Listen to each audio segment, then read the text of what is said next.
از خدا جوییم توفیق ادب، بی ادب محروم گشت از لطف رب.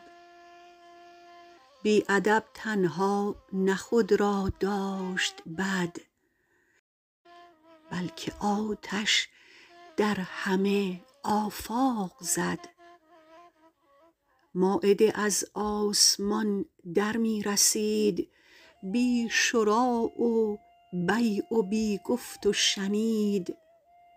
در میان قوم موسی چند کس بی ادب گفتند کو سیر و عدس. منقطع شد خوان و نان از آسمان، ماند رنج زرع و بیل و داسمان. باز عیسی چون شفاعت کرد حق، خوان فرستاد و غنیمت بر طبق. مایده از آسمان شد عایده، چون که گفت انزل علینا مایده.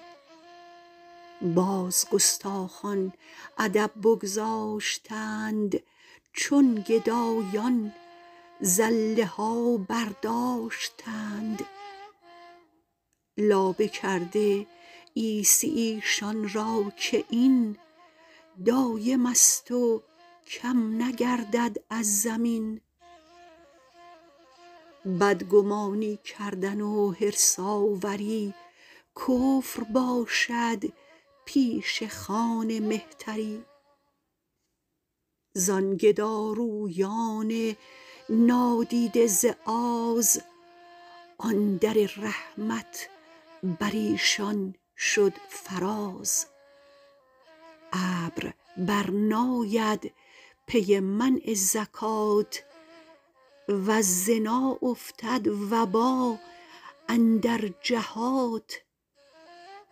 هرچه بر تو آید از ظلمات و غم، آن ز بی باکی و گستاخیست هم. هر